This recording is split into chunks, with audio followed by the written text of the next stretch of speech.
Praça Tiradentes é um lugar de referência no centro do Rio de Janeiro. A praça surge no século XVII, com o desmembramento do campo de São Domingos. O nome da Tiradentes, então, era Rocio Grande, uma homenagem ao famoso Largo do Rocio de Lisboa, em Portugal. Bem no centro da cidade, não demora muito e o Rocio Grande se torna ponto de encontro dos mais variados tipos de pessoas. Mas o nome Rocio Grande não dura por muito tempo e a região passa a ser chamada de Campo dos Ciganos, por haver um acampamento de ciganos por lá.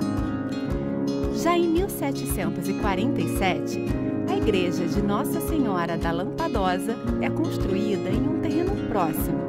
Então, a praça passa a se chamar Campo da Lampadosa.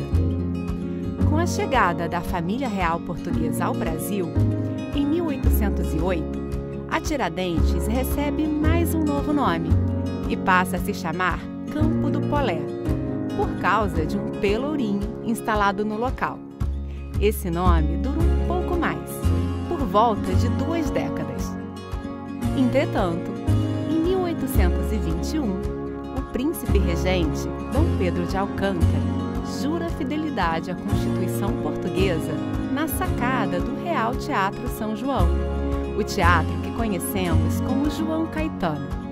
E a praça não passa incólume a esse evento e tem seu nome mudado novamente e passa a se chamar Praça da Constituição. Mas é no ano de 1862 que foi inaugurada a estátua equestre de Dom Pedro I, com projeto de João Maximiano Mafra, executado pelo escultor francês Louis Rocher, a mando do imperador Dom Pedro II. Em 30 de março de 1862, a cidade do Rio de Janeiro assistiu uma das suas maiores festas cívicas. O Brasil se aproximou assim do que na França seria conhecido como a Estátua Mania, no fim do século XIX. Finalmente, no ano de 1890, 2 anos antes do centenário da morte de Tiradentes, a praça ganhou seu nome definitivo. A enorme estátua é uma homenagem de Dom Pedro II a seu pai, Dom Pedro I, neto de Dona Maria I, a rainha que decretou a morte de Tiradentes. Como sabemos, ele foi o único condenado em todo o processo da Inconfidência Mineira. Uma ironia histórica bem no meio da praça. Em março de 1855, iniciou-se o prazo para a apresentação dos modelos. No mês de junho, 35 ideias haviam sido enviadas. O projeto escolhido foi o Independência ou Morte, do brasileiro João Maximiano Mafra. Todavia, a ideia do francês Louis Rocher não foi de toda descartada. Ele foi chamado para fundir o bronze do monumento. Ao estudar a localização do monumento, o francês propôs algumas modificações no projeto.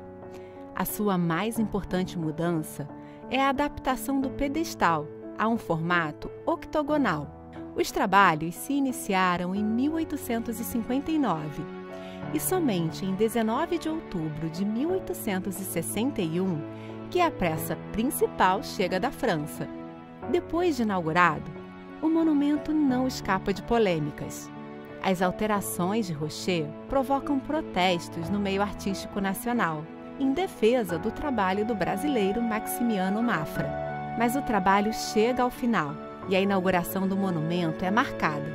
A festa aconteceria no dia 25 de março, mas fortes chuvas adiaram em uma semana. No dia 30, ainda caía uma garoa fina. Assim como nos dias de hoje, a cidade e o poder público se mobilizaram para organizar a festa. Os horários dos trens foram mudados, ruas foram enfeitadas e um longo desfile de autoridades foi organizado. A população também entrou em completo alvoroço. Ninguém queria perder o tal evento. Para a inauguração, a imprensa anunciou o aluguel de cômodos com janelas e cadeiras para assistir os festejos com conforto, dando a dimensão do poder de atração da festa organizada para a estátua do imperador.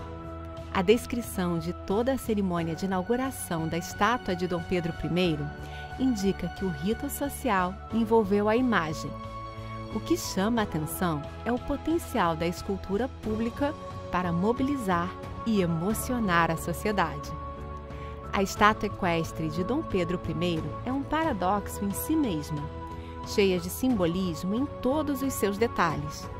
O local e a disposição da estátua não foi escolhido de forma aleatória. A imagem do imperador, de frente para a Rua da Imperatriz, dirigindo-se para o portão principal da Academia Imperial das Belas Artes, na outra ponta da rua. De outro lado, a Rua 7 de Setembro, com a data da independência do Brasil, conduzia até a estátua, estabelecendo a ligação com o antigo Largo do Paço, onde se localizava a sede de governo e a região mais frequentada da cidade. A escolha do local e da posição da peça acompanhavam o plano de remodelação daquela área urbana, que se transformaria na Praça da Constituição, tendo a escultura monárquica ao centro. Importa destacar que há uma estrutura narrativa que define a composição geral sob a lógica do monumento. A estátua de Dom Pedro I é cheia de simbolismo. Nela, nada é por acaso.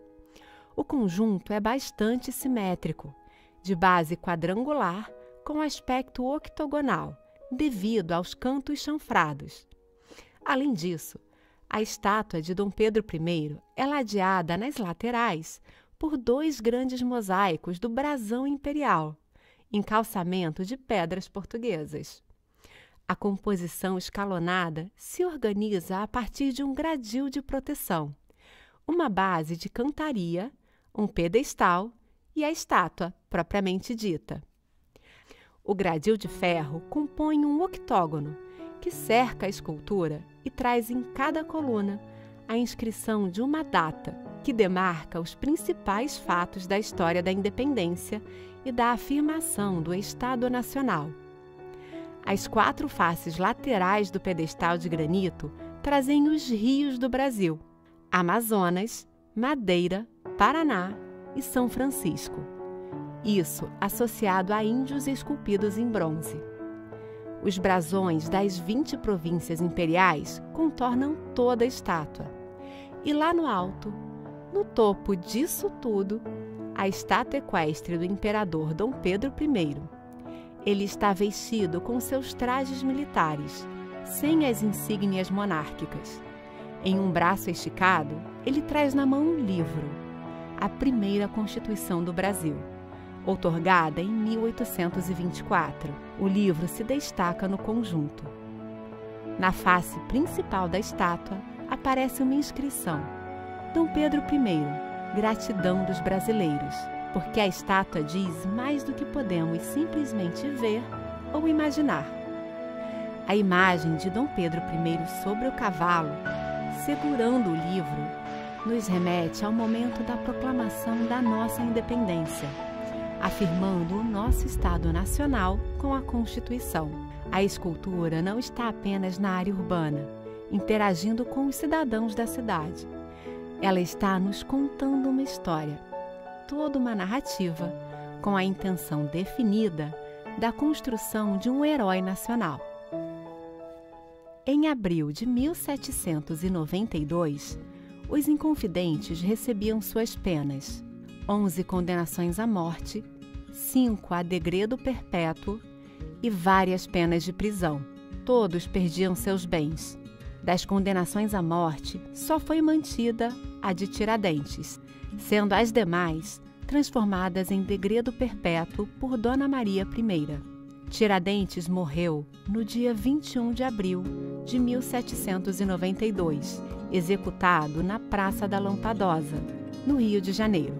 Seu corpo foi esquartejado, ficando sua cabeça exposta em Vila Rica e seus membros espalhados em postes no caminho entre Minas e Rio de Janeiro.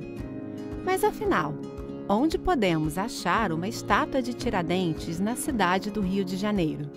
Na verdade, Tiradentes, além de uma estátua, tem um palácio em sua memória. E na porta desse palácio é que está uma estátua imponente do Inconfidente. escultura em bronze feita por Francisco de Andrade e inaugurada no dia 6 de abril de 1926. A estátua tem 4,5 metros de altura. Representa o alferes mineiro vestido com a túnica dos condenados, sendo levado à forca, no local onde se encontra hoje a Praça Tiradentes. Tiradentes se assemelha a um Jesus Cristo cívico em sua aparência. A escultura mostra um mártir com pulsos algemados, olhos voltados para o céu e semblante tranquilo, com o rosto levantado, como que altivo perante a condenação à morte. De cada lado da estátua foram construídas 2 colunas de cantaria, com uma figura representando a glória em sua homenagem.